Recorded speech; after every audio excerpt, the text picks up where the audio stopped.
So the question of the indigene and the foreigner and the different ways in which urban conflict is taking place on that are gender violence of an extraordinary sort that's happening in urban areas.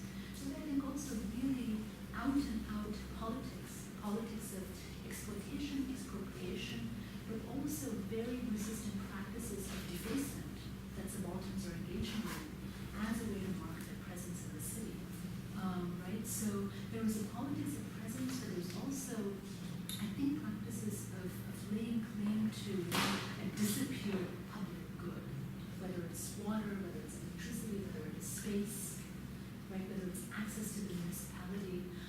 So I think we're really seeing urban politics as a very important site that I think also in a sense, planning and architecture needs to think about. Because, that's actually, I mean, there's a built form, but politics always happens around the built form, and it politicizes built form again and again and again, right? So spaces of housing also become spaces around which people squat. It becomes a place where people can set up a slum. These are, now empty spaces that have to be taken over, and so on and so forth. So I think, we also need to think about the fact that space is historical, and that space keeps kind of getting signified and re-signified in all of these political practices. So I'll stop it. Thank you so much. Really amazing. One of the other themes that's opened up by the Biennale is by the National Pavilions, because the KUHAS proposed theme of absorbing modernity, 1914 to 2014. And one frame through which we can engage a lot of what you just said is modernity.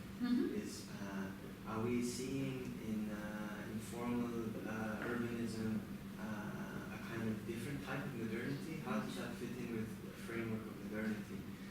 In many of the readings you sent us, keeps coming up that in fact the apparently chaotic nature of the cities that are in fact most vital is only apparent, because once you go in there and you talk to people and you understand how things are happening, it's highly regulated and highly modulated.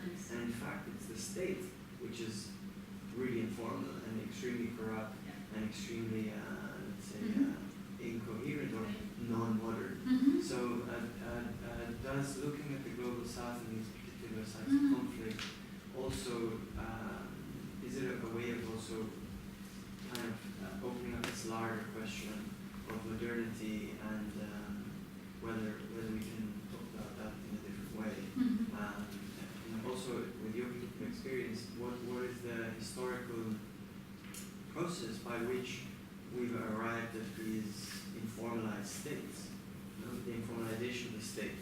So instead of looking at it as a kind of process in space that is, let's say, visual, apparently visual, how does that happen at the level of politics and economy, in these larger scales? Okay, I feel like, is this a seminar or are we gonna open up? So, no, I mean, I'm just a question. You were talking about, I thought from the European perspective, I mean, it's difficult to react because I live in Germany and everything is quite transformed from the state tradition. But Turkey has been going a very drastic urban change, also political change, and I thought to bring immediately 1-2 examples. I googled and I thought maybe it would be interesting to talk about 70s Fatsa, like 79, 80. For 1-2 years there was Fikir Sönmez, who was as an independent candidate becoming the mayor, and Fatsa became a very socialist town, village, and even this is a nice poster from their summer activity, like he brought everything together, and nicely also when you Google him, I mean, this image, when they really started to think about a kind of building school together, building library together, couple of months later, the army took him, and the main reason was he kind of declared the independent state condition. He was prisoned, and the whole socialist dream was over. But going back to today, Erdoğan Bayraktar is the guy who founded the TOKİ. TOKİ is, I don't know how you can explain it. It's a public housing. Yeah, administration for public housing. And Like tenement housing? Like barracks housing or? more what is- Plattenbau kind of. Okay, okay. And this guy later, like climbing the steps of bureaucracy, ended up as the Minister of Urban Planning, and also recently resigned because of a huge, let's say, scandal about, you know, all kinds of. Graft, shall we say? It is not only about that. It's not corruption. This is involving more kind of religious communities and trying to share the power together, like different kind of Yeah. sects like Gülen, Cemaati, and AKP. They are different kind of power relations. It's not corruption in a Berlusconi sense. It's Yes. more complicated than that. Right. And then Toki today, I mean, there's a very interesting film about the whole advertising around it. I know it because I work with two artists who are related with Toki segregated communities.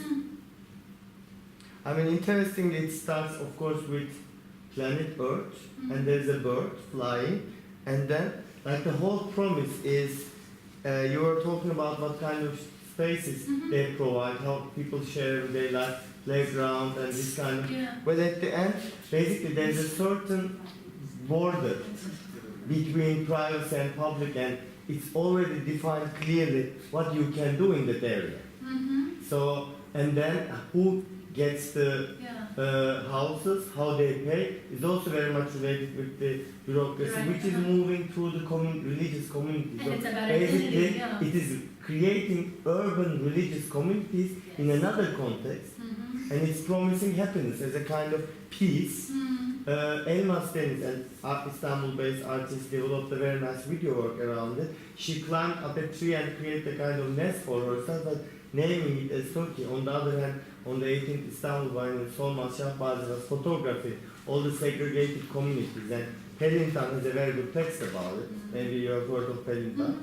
And I would say, directly responding to you, like after these references, I think politics is a very important base in this discussion, and architecture cannot isolate it. So even sometimes, like Erdoğan Bayraktar, who was a brilliant architect, later finding himself in the middle of corruption and becoming the minister, in his youth he was one of the bright urban planners. I mean, he was also not so religious, and he was also not stupid, you know.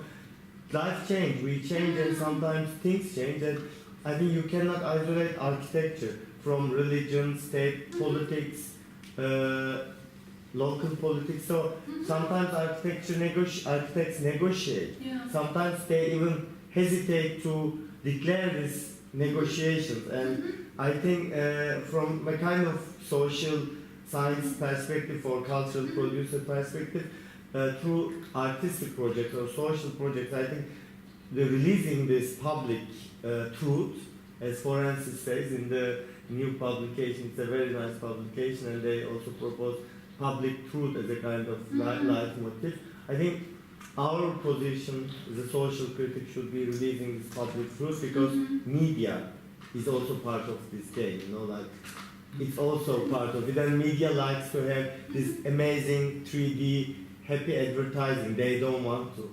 Owl Insha went through the whole press, and in Turkey the printed matter doesn't get advertising. So when they get support, like Tarat newspaper, they print it, they have to survive. And then they cannot criticize it. So basically this architectural work hand in hand with state-owned mafia, hand in hand media, Nice.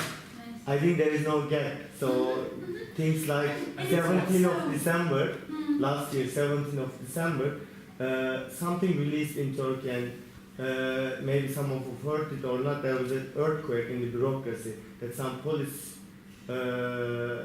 related, like communities wanted to release the corruption which is going on in the government. The government reacted. Through all this, then some bureaucratic gaps emerged, and then we get everything through a very scandal kind of pattern. So I think the big picture is not only how architecture is looking at the public housing. I think when you take the stone, under the stone there's a lot of shit going on, and No, this is my point. Yeah. It's not like he given fact, this relationship between politics and architecture. And for me, the question is how do we move on to produce this very crucial question that you were raising, like the new city theory of today, right?